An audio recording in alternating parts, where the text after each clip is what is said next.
Welcome to part two of the video series here on this house that we're wiring in Attleboro, Massachusetts. If you guys haven't watched part one yet, please go watch part one. But we're still on the rough-in stage here, and I'll be taking you guys through that whole entire process. So I'm going to be cutting in all these outdoor plugs here. These are actually going to be the recess style. So what I mean by that is we're going to cut out that plywood there, and that box is going to sit all the way inside the home, basically right where that vinyl flange is there, in order to tack some roofing nails in there. There is a flange around that box, and all the vinyl is going to slide right into there. But here's how I like to do it. I like to put some flashing tape all the way around that box. That's going to create a nice weather-tight seal around that plywood to stop any moisture from getting inside. And that's also going to create a nice seal when I go to bang those roofing nails in. It'll seal around the nails. I also like to use this nice sealant by OSI, and then I put a nice piece of Tyvek on there. So I'll tack the Tyvek, I'll put my box in there with the wet sealant from OSI, I'll get everything nice and level, and then I'll actually take some more zip flashing tape, and notice how I tape the sides first, and then I put that piece of tape on top to create that final seal.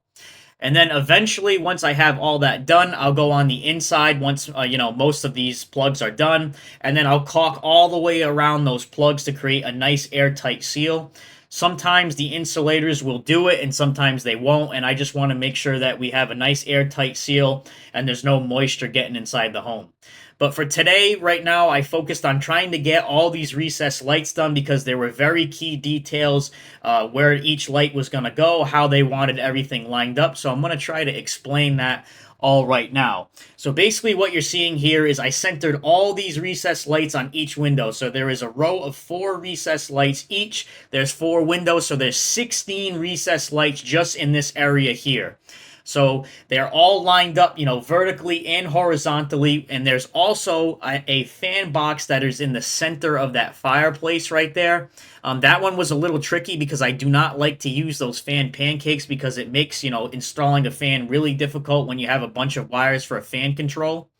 But right now I'm taking you guys through the kitchen here, and notice how I have a piece of ferrin which is nailed to the bottom of the sill right there. And the reason for that is I had to pad these boxes down 3/4 of an inch because of the molding there. And there is also going to be a sink, so we need to plug 2 feet off to the left and then another 2 feet off to the right for the sink base. And here's all the details that a lot of people don't see. We actually mark out the whole entire kitchen plan on the floor.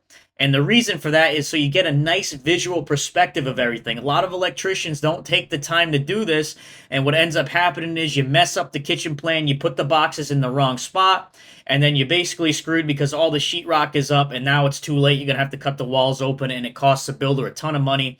So we like to just draw everything out, measure everything, check with the builder to make sure that this is the actual kitchen plan and nothing's going to change, and we get it perfect all the time. If I didn't explain it and you didn't really watch part one yet, every single shower is going to get a 4-inch recessed light in there. And then also on these basement stairs here, we got a center light that's going to shine down right on that landing as well. This was one of the rooms that I didn't get to finish yet. There's going to be a recessed light going there and another one going on the right side. But they just had a ton of stuff in that room, and the builder said, he's got to move all that stuff before we can actually work on those recessed lights without trying to kill myself on a ladder type of thing, because there is so much debris. There's wood, there's actually post columns for the porch, so there's just a ton of stuff in the way here. So right now there's going to be a 2-gang right there, and it's going to be feeding some more recessed lights in this office area. And I kind of wanted to go over how we actually rough in these recessed lights because I did have some questions. So what we do is we put that template up there, and then we tack a staple with the wires. We tape the 2 wires together, and then we tack a staple. So that way on the finish, when the sheetrockers cut that hole, we stick our hand up there, and all we got to do is lift the wire off the staple. Obviously, we don't tack the staple all the way down, or you'd be crushing the wire, and then it would be really hard to pull out. And then you just pull the wires into that hole, and then you make up your junction box. You push the junction box up into the ceiling, and then you're done. So that's the way we personally like to do them. I know a lot of guys, sometimes they'll actually buy the recessed lights. They'll install the junction boxes on the rough. We just don't like to do that. It's just not really how we do them, but everybody has their own preference. So as you can see, we made a ton of progress on the second floor. The whole entire second floor is actually almost pulled. So we got all the smoke detectors ran. All these circuits are basically done. I'm going to go over where the panel is actually going to go. It's a little bit different than we were actually going to figure for part one. We didn't know if we were just going to do, one main panel and then put a sub panel, or maybe not a sub panel and just bring all our circuits back to the main panel. But I'm going to explain that very shortly. This is how we like to do our vanity lights here. If there's two vanity lights, or if there's two vanity lights, we'll run two separate switch legs. So meaning that we'll have two separate wires instead of daisy chaining them, instead of coming out of one vanity light into the other.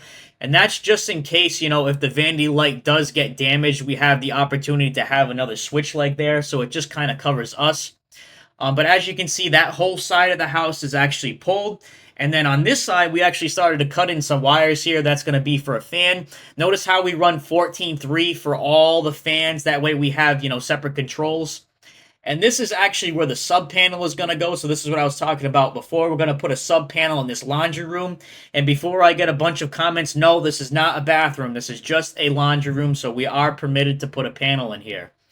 Now we just got a bunch of wires here, and if there is, if we do drill too close to the stud, we'll actually write nail plate, or we'll put NP, and that way one guy will see it from a visual perspective, and then just, nail the nail plate on there.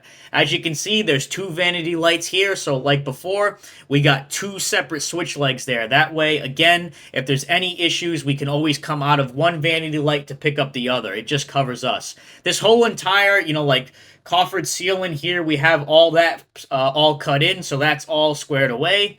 And, we're making a lot of progress on this floor here. Now I'm going to be taking you guys up to the third floor. There's not really too much going on up here. There's just going to be like a heat detector and then a light.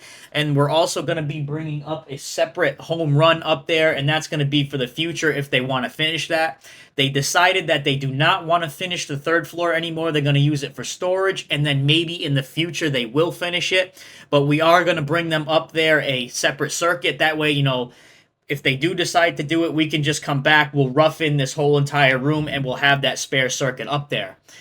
On the next video, I'm going to be showing you guys that we're actually going to be running the raceway for the solar, and that's going to be an EMT. That way we provide a grounding pad for the solar, and all it's going to be is just a raceway from the main panel all the way up into the attic, and that's all code requires in Massachusetts. I'm not sure where, the different codes in your state, but this is what we require. So now I'm going to be taking you guys down to the first floor, and I'm just going to show you the finished product of that plug and basically, what that looks like.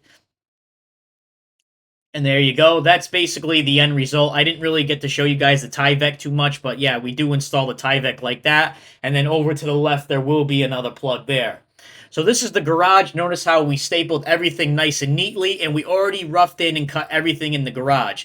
Why we do this is that way we just take the big ladders with us, and then we can just take them off the truck and get rid of them. We don't have to keep carrying around big ladders, loading up the truck with ladders. It takes too much time, and it's just a lot of effort. So if you're in the Massachusetts area and you're looking for a high quality electrician, give us a call.